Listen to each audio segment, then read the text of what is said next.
요즘 코로나로 이제 밖을 잘 다니지 못하니까 많은 분들이 가정에서 많은 시간을 보내십니다.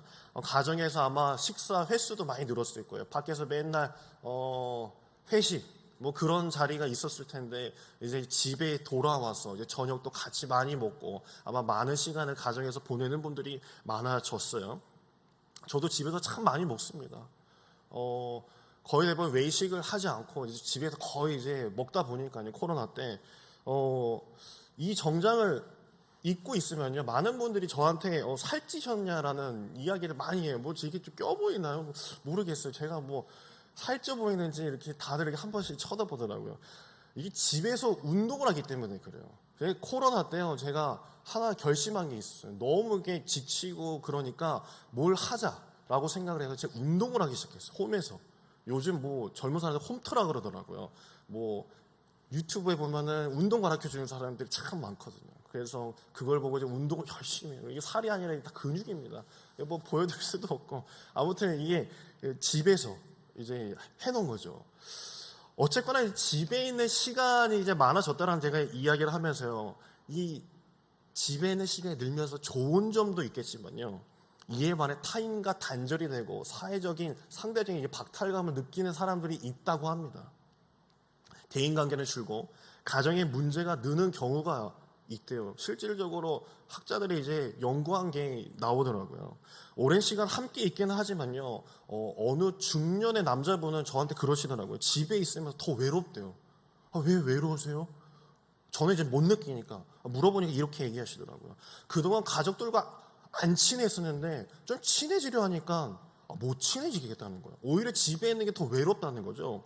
아빠가 집 소파에 자기가 소파에 앉아있으면 애들이 이렇게 들어온대요. 그 애들이 들어올 때 하는 말이 있대요. 엄마는 자기를 보고 나서 엄마를 찾는다라는 거예요.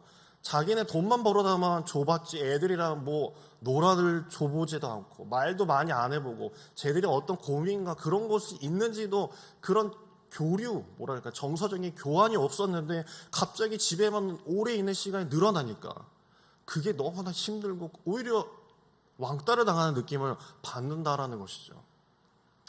1960년대요. 이 미국의 심리학자 해리 할로우라는 사람이요, 실험을 하나 합니다. 이게 어떤 실험을 하냐면 애기 원숭이를 두고 나서 여기 사진이 나오죠. 한쪽에는 철사로 이제 엄마 인형을 만들어요.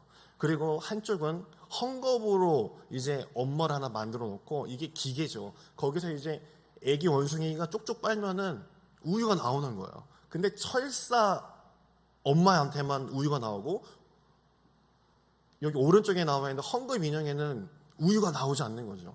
근데 이걸 살펴보니까 희한하게도 헝겊 인형에 붙어가지고 떨어지질 않는 거예요. 떨어지질 않아요.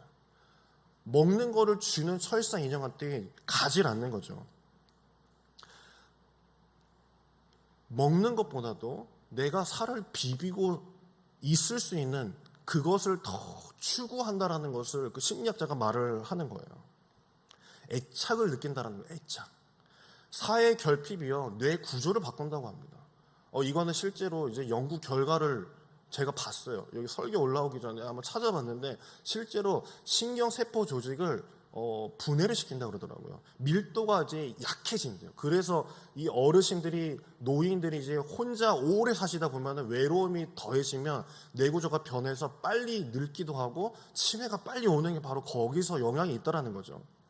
아무리 가족이라 할지라도요, 인격적인 대화, 그 공감이 떨어지게 된다면 또 그것이 보호받지 못한다라는 그런 아이들이 그렇게 느껴지게 된다면 외로움을 느낄 수밖에 없습니다. 아무리 오래 붙어 있을지라도 그 시간하고 비례하지 않고 반비례할 수 있다는 거예요. 사람이 정서적으로 비빌 곳이 있는 것, 또한 우리 신앙생활하는 사람들에게는 영적으로 비빌 곳이 없는 사람들, 그런 사람들은 내 마음에 이 공허함을 느낄 수밖에 없어요. 내 영적으로 공허함, 채워지지 않는 그 무언가, 아무리 사람을 만나고 다니고 술 친구가 있다고 할지라도 기쁘게 클럽을 다녀와도 채워지지 않는 그 무언가가 있을 수도 있다라는 거죠. 이스라엘 백성들을 두 부류로 나눌 수 있었어요. 그들은 의인과 죄인이 있었습니다. 의인은 당연히 종교 지도자들 그 그룹이었었고, 누가 봐도 복받고 사는 사람들이었습니다. 나머지는 다 죄인이었어요. 그들은 그렇게 살았었어요. 남편이 없어도 불의의 사고를 당했어도 태어날 때부터 앞을 보지 못하더라도 고아여도 사마리아인으로 태어났어도 죄인이었어요. 그들은 그게 당연시 터부시했던 것이었습니다. 의인이라고 자칭하는 사람들이 보기에는 그들은 살 가치가 없는 사람들이었어요. 그렇다고 성전에서 그들을 구원시키려고 애쓴 것도 전혀 아니었어요. 율법은 그들을 삶을 더욱더 옥죄고 있었습니다. 자신들의 존재 이유가 없다라고 느끼기 시작하기 딱 좋죠. 그 어디에도 그 민중들, 그 백성들은 정서적으로, 영적으로 또 그 성전에 비빌 곳이 없었어요. 내 마음을 둘 곳이 없었던 것이에요. 마태복음 9장에 보면요, 이 세리 집에 예수님께서 놀러 가셔서 이 식사를 하시는 게 있어요. 이제 세리네 집에 이제 신방을 가신 거죠.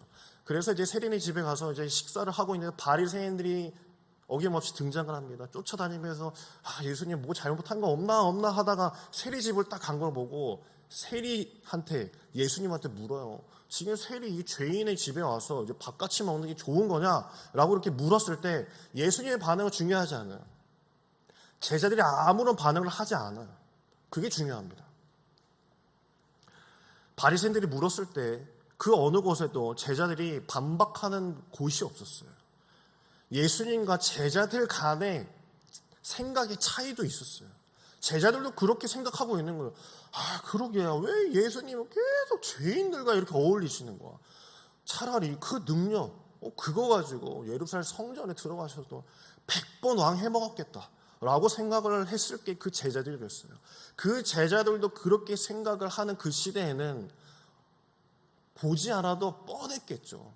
그 민중들의 삶을 얼마나 피폐하고 종교적으로 종교 지도자들은 그들은 품어주지 못한 상황이었습니다.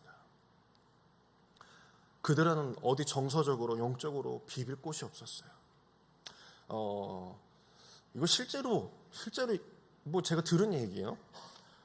이것도 어느 중년의 남자분 이야기예요. 왜 이렇게 남자분이랑 제가 얘기를 많이 하는지. 그 어떤 남자분이 이렇게 얘기하더라고요. 오늘 자기 아내가 옷을 사왔대요. 옷을 사왔는데 부인이 그러는 거. 이 옷 얼마에 사왔게? 그러니까 한 5만 원? 이러고 남편이 얘기한 거예요. 그러자 이제 아내분이 그랬대요. 에이, 더 싸. 그러니까 한 3만 원? 그러니까 에이, 내가 3만 원 샀으면 자기한테 이렇게 얘기하겠어? 근데 갑자기 그분이 짜증이 확 나더라는 거예요. 예전에는 그런 짜증이 나지 않았는데 갑자기 짜증이 확 나더라는 거예요. 왜 그럴까요? 우리 남자분들은 혹시 아시나요? 그분이 그랬대요. 내가 이 정도밖에 가치가 안 되나? 왜 저 사람은 나를 계속 싸구려만 사다 주지? 나도 비싼 블랙 야구도 입고 싶고 나도 폴로 입고 싶은데 왜 저렇게 시장에서 싼 것만 사오는 거야? 내가 돈을 그렇게 벌어다 주는데도 그런 짜증이 확 난다는 거예요. 전혀 공감을 못 하시는 것 같은데 아니겠죠? 아니겠죠? 사람의 가치, 내 존재의 가치가 분명 있을 거라고 생각했는데 그 옷만 봐도 내가 저거밖에 안 되나? 라는 생각을 한다라는 것이에요. 사람은 돈을 잘 벌든 못 벌든요, 언제든지 어떤 존재이든지 사랑받고 싶어하고 관심받고 싶어 합니다. 자신의 존재 이유를 가지고 싶어요. 존재적 가치가 있는 사람이 되고 싶기 때문에 살아가는 것이라고 해도 과언이 아니에요. 우리는 아기 때부터 칭찬받고 살아왔던 존재이기 때문에 늘 칭찬을 받고 살고 내가 살아있는 이유가 이것이구나 라고 느끼고 싶어하는 것이죠. 저희 아버지 이야기도 한번 해볼게요. 저희 아버지가 한창 아프실 때 제가 화장실에서 엉엉 울 때가 있었어요. 제가 이제 화장실에 앉아 있었어요. 근데 아버지께서 한창 이게 항암 치료하고 막 그럴 때 되게 힘들어 하실 때 갑자기 화장실 문을 탁 여시더니 갑자기 그 휴지통 있죠. 휴지통을 탁 드시는 거예요. 아프신데 좀 쉬시지 라는 생각을 좀 하고 있었는데 아버지가 이렇게 딱 이렇게 휴지통을 딱 드시면서 저희 가족들한테 이렇게 얘기하는 거예요. 이 집에서 이 휴지통 비울 사람은 나밖에 없네? 그래, 이것 때문에 내가 살아야지 하시면서 그 휴지통을 들고 나가셔가지고 태우시더라고요. 저는 그 죽음 앞에서도 내가 이것 때문이라도 내가 살아야지, 내가 이것 때문에 그래도 가족한테 도움이 되겠지? 라는 말씀을 하실 때 제 마음이 아버지가 저런 생각을 하시는구나 라는 생각이 들었어요. 오늘 이사야 43장을 읽었습니다. 젊어서도 잘 벌기 때문에 어떤 존재이기 때문이 아니라 내 것이기 때문에 나는 너를 사랑한다. 내가 너를 만든다. 내가 너를 만들었기 때문에 너를 사랑하시는 거지. 너가 어떤 존재이기 때문에 너 잘나서가 아니다라고 주님께서는 이스라엘 백성들한테 말씀해 주고 계세요. 하나님은요, 우리에게 신앙생활을 할 때 잘하라고 말씀하신 적이 없어요. 우리가 이 교회에서 부흥하면 좋죠. 근데 하나님께서 보시기에는요, 제가 부흥을 싫어하는 게 아니에요. 하나님께서 보시기에는 너가 엄청난 인원을 다 데리고 와가지고 이 교회를 가득가득 채워가지고 하는 거, 잘하는 거 내가 바라지 않아. 그저 너가 내 앞에서 기쁨을 가지고 사는 거, 그것이 내가 원하는 건 아니겠느냐라고 이스라엘 백성들에게 말하고 있는 거예요. 내가 너희들에게 언제 잘하라고 그랬냐. 그냥 너가 있는 그 자리에서 내 이름만 부르고 너가 살아있는 그 존재의 이유가 하나님께 기쁨이 되는 것이다라고 알면 안 되겠느냐라고 주님이 그들에게 말하고 있는 것이에요. 아이들을 키우다 보면 집착하는 물건들이 하나 있습니다. 저희 둘째 아이는요, 별이불에 그렇게 집착했어요. 최근에 청산했습니다. 애가 어떤 일을 벌였냐면요, 그 별이불을 아기 때, 갓난아기 때 사준 건데 그 이불이 다 뜯어질 동안 바느질을 해도 이제 다 뜯어져가지고 이제 더 이상 이제 손 쓸 방법이 없어도요, 빨래 이제 할 수도 없어요. 다 뜯어져가지고. 근데도 그걸 꽁꽁 싸매고 그걸 질질 끌고 다닐 때가 있었어요. 그거는 정말 버리고 싶잖아요. 근데 저희가 언제 한번 제가 열이 나가지고 쓰레기 봉투에다 담아가지고 어디다 숨겨놨어요. 근데 그걸 못 찾고 잠을 못 일어나 애가 1시간 동안 울더라고요. 1시간 동안 울어. 그래서 그거를 할 수 없이 쓰레기 봉투에서 빼가지고 걔한테 줬어요. 저한테는 그게 아무것도 아니에요.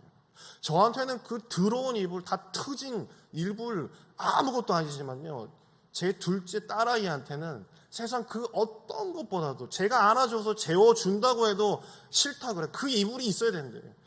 이게 존재적 가치라는 거예요. 남들이 보기에는 아무것도 아닐지라도 그거 하나만 가지고 있다면 내가 안심을 하고 잘 수 있고 안정을 누릴 수 있다는 거, 그게 그 아이한테는 큰 존재를 가지고 있다는 것이죠. 존재의 이유를 모르는 자들에게 하나님께서 말씀하십니다. 너 존재 자체, 너가 살아있는 그 자체가 나한테 기쁨이야 라고 주님은 말씀하시는 거예요. 세상 사람들이 보기에는 너 진짜 세상적으로 별것 없잖아. 하지만 너가 살아있는 그 자체로 찬양 한 번 이렇게 박수 치면서 나한테 한 번 찬양하는 거, 그거 하나만으로도 나는 기뻐 라고 주님은 말씀하셔요. 뮤지컬 중에 루카스라는 것이 있습니다. 대학로에 했던 이 뮤지컬인데요, 이 루카스라는 이 뮤지컬은 실제로 있었던 캐나다 퀘벡에 있었던 한 공동체의 이야기입니다. 그 공동체는 특이한 게 하나 있어요. 장애인들만 있는 공동체예요. 근데 이 장애인들만 있는 공동체이다 보면요, 저도 이제 광림교회에 있을 때 사랑부서에 있었어요. 이 정신적인 지체 장애를 가진 분들이 사랑부서에 있었거든요. 그러면 참 놀라운 게 있습니다. 제가 거기 보면요, 눈 뜨고 못 볼 상황들이 있어요. 정신 지체 장애를 좀 가지고 있는 친구들일지라도요, 사랑은 뜨거워요. 아주 뜨거워요. 막 교회 곳곳에서 숨어가지고 막 뽀뽀도 하는 걸 제가 몇 차례 보고, 손 잡는 것 자체를 이제 떨어뜨려 놔야 돼요. 그분들은 이제 뭔가 이렇게 본능적으로 하는 그런 부분들이 있기 때문에. 근데 이 장애 이제 공동체에 있는 분들이 이제 결혼하는 커플들이 있다고 합니다. 그러면 그 커플 중에 이제 부부가 돼서 이제 아이를 낳는데, 제가 듣기로는 이 장애를 가진 분들의 이제 유전자가 좀 다르기 때문에 그 두 분이 결혼을 하게 되면 이 유전자가 이제 잘 표현을 못 하겠지만 잘 안 맞아서 유산도 많이 하고 기형아가 많이 나온대요. 첫째 아이도 그렇게 유산을 하고 둘째 아이도 그렇게 유산을 하고 나서 셋째 아이도 또 가졌는데 의사가 그러는 거예요. 두개골이 갈라져 있더라는 거예요. 이 머리뼈가 이제 갈라져 있어가지고 내가 돌출이 되어 있더라는 거예요. 나와봤자 몇 분 못 살고 죽을 거니까 그냥 낙태를 하자라고 의사가 권유를 했대요. 근데 이 부부는 안 된다. 그래도 우리가 열심히 몸 관리해가지고 낳겠다라고 하는 거예요. 뭐 의사는 안 된다. 뭐하러 그러냐라고 했는데도 그 아이를 이제 낳았대요. 태어난다 할지라도 15분밖에 살지 못한다라는 말을 들었던 그들이지만 그래도 아이를 낳은 거예요. 태어났어요. 공동체에서는 그 장애인 부부가 속해 있던 공동체에서는 그 아이를 위해서 열심히 기도했죠. 그 아이가 살아남길 바란다고, 조금만 더 살길 원한다고 막 기도했어요. 병원에서 그 신생아 이제 피덩이 딱 태어나면 알 수 있잖아요. 딱 보면 알잖아요. 울음소리만 들어도 알잖아요. 15분 못 버틸 거라고 의사가 말하고 나갔는데 아이가 15분 이상 산 거예요. 그리고 나서 4시간을 넘긴 거예요. 그래서 의사가 우리가 해줄 수 있는 건 없고 그냥 집으로 데려가라 라고 이야기를 했대요. 그래서 집으로 데리고 와서 그날 밤에 많은 사람들이 집 앞으로 와서 기도하기 시작한 거예요. 이 루카스, 이름이 루카스였어요. 이 루카스 하나님께서 살려주세요. 지금껏 몇 시간 살려줬으면 더 살려주시지 않겠습니까? 라고 기도했대요. 그래서 다음날 아침에 막 사람들이 그 공동체 사람들이 몰려와서 물었어요. 살았냐? 루카스 살았냐? 살았어요. 그렇게 한 것이 17일이나 살았다는 거예요. 17일이나. 17일. 마지막 장례식을 할 때 그 루카스의 아버지가 이렇게 대사를 하더라고요. 그 아버지가 그랬어요. 루카스야, 진심으로 감사하다. 너 때문에 내가 평생에 처음으로 아빠가 되었다. 라고 이렇게 이야기를 했어요. 저는 솔직히요, 저희는 아이를 잘 낳은 집이었어요. 그냥 때에 맞춰서 잘 낳은 집이었어요. 그래서 저는 그 딱 대사를 듣고 처음에는 그걸 알아듣지 못했어요. 근데 그걸 한참 뒤에 깨닫게 됐어요. 발달 장애, 이 장애를 가진 사람들에게는요, 일생의 질문이 해결이 된 거래요. 이거는 일생의 질문이 해결된 거래요. 우리는 일생에 다른 사람들을 도움이 안 되고 기능적으로 도움을 줄 수 없는 사람으로 자신들은 살아가고 있는데 왜 우리를 하나님은 이렇게 살려두실까? 라는 게 그들은 늘 고민이었대요.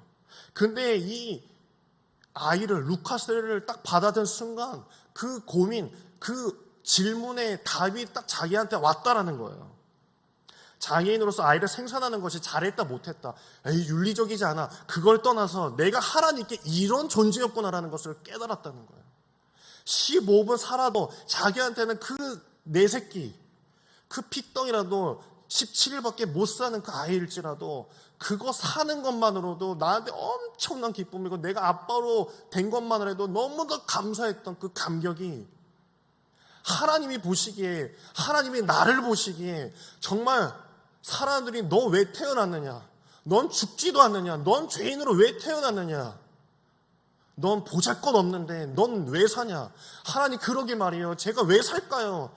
이 몸뚱이로, 이 정신으로 나는 유산을 몇 번이나 하고 있는데 하나님 내가 왜 살아야 될까요? 라는 질문만 가지고 살았던 그가 그 아이를 바라본 순간 하나님이 보시기에 이런 마음이었겠군요. 내가 보잘것 없더라도 내 존재 자체만으로도 기쁨이 되겠군요 라는 것을 루카스가 그 아버지에게 선사해주고 떠난 것이었어요. 하나님께서는 너희들은 숨만 쉬고 살아만 있는 것만으로도 감사하다라고 말씀하셨어요. 에스겔서 16장 6절, 제가 상당히 좋아하는 말씀입니다. 에스겔 16장 6절에 보면 이렇게 말씀하고 있어요. 내가 내 곁으로 지나갈 때 내가 피투성이가 되어 발짓하는 것을 보고 내게 이르기를 너는 피투성이라도 살아있으라, 다시 이르기를 너는 피투성이라도 살아있으라 라고 말씀했어요. 이스라엘이 아주 그냥 핏덩이가 돼서 버려지고 아무도 돌아보지 않고 있을 때 하나님은 괜찮아. 너가 뭐 할 필요 없어. 남들이 너 거들떠 보지도 않고 살려내지도 않고 태출도 따르지 않는 그 모습일지라도 나는 너가 존재하고 있는 것만으로도 피투성이라도 너가 숨 붙어 있는 것만으로도 나는 감사하다라고 주께서 말씀해 주고 계시는 거예요. 이사야 43장에 나온 것처럼 너는 존귀한 존재다. 나한테 존귀한 존재다라고 말씀하시는 거예요. 저도 자괴감을 느끼고 살 때가 참 많습니다. 내가 이것밖에 못하나? 라는 생각을 참 많이 해요. 하지만 이 말씀을 준비하면서 내가 하나님이 나보고 뭐 잘하라고 했나? 그냥 너 있는 자리에서 그 하나님만 바라보고 열심히 기도하고 열심히 기쁨으로 찬양하면은 그게 하나님께 기쁨이 되겠지. 목사 이전에 하나의 성도로서 사는 것이 하나님께 기쁨이 되지 않을까라는 걸 제가 말씀을 준비하면서 생각하게 됐어요. 베드로전서 3장 8절에 보면요, 하나님의 눈에는 하루가 천년 같다, 천년이 하루 같다라고 말씀하시는 부분이 있죠. 시간이라는 개념도요, 이건 우리가 만든 개념이에요. 인간이 만든 개념이에요. 하나님의 시간적 개념은 없는 거예요. 만약에 하나님의 시간적 개념이라고 만약에 가정을 한다면요, 하나님께서는 15분을 살든 15년을 살든 100년을 살든 하나님의 시간에는 거기서 거기에요. 하나님의 눈에는 15분을 사는 존재와 똑같이 보일 수 있는 거예요. 그 루카스와 같이, 아니면 우리도 몇 년을 사는 존재일지라도 하나님의 눈에 다 똑같은 거예요. 점일 수 있어요. 점일 수 있어요. 정말 왜 이렇게 살아야 할까요? 우리가 이 땅에서 살아가는 이유가 무엇일까요? 왜 루카스는 15분만 살 건데 왜 태어난 것일까요? 나라는 존재 자체가 하나님께 기쁨이 된다는 사실을 잊지 마시길 간절히 바랍니다. 하나님을 향한 그 웃음, 하나님께 기쁨의 찬양, 이거 하나만으로도요 하나님께서 기뻐하시는 거예요. 우리가 이 자리에 나와서 하나님 앞에 나온 것만으로도 하나님께서 기뻐하시는 거예요. 뭐 잘하려고 하지 마세요. 내가 뭔가 더 해야지 하나님께 기뻐하시겠지. 아니에요. 그저 내가 하나님께 그냥 있는 그 자체가 기쁨이 되는 것입니다. 이런 말이 있어요. 존귀해서 사랑을 받는 것이 아니라 사랑을 받기 때문에 존귀해지는 것이에요. 주인의 사랑을 받으면 헝겊 인형도 존귀해졌고 우리 존재 자체도 기쁨이 되는 것이에요. 히브리서 7장 25절에 보면 이렇게 말씀하고 있어요. 그러므로 자기를 힘입어 하나님께 나아가는 자들을 온전히 구원하실 수 있으니 이는 그가 항상 살아 계셔서 그들을 위하여 간구하심이라. 그가 항상 살아 계셔서 그들을 위해서, 나를 위하여서 간구하고 계시더라는 거예요. 주님께서는 지금도 우리를 위해서 간구하고 계신 줄 믿습니다. 주께서는 날 위해 사셨기 때문에, 날 위해 존귀한 존재를 만들어 주셨기 때문에 우리를 위해서 지금도 기도하고 계시고 지금도 십자가 사건은 계속되고 있는 거야. 하나님이 보시기에는 2000년의 그 전에 십자가 사건도 지금의 오늘 이 시간도 하나님이 보시기에 똑같은 거예요. 그 십자가를 통해서 우리가 이 자리에서 예배할 수 있는 거고, 그 십자가를 통해서 우리가 하나님 앞에 기쁨이 될 수 있는 존재가 된 줄 믿으시길 간절히 축원합니다.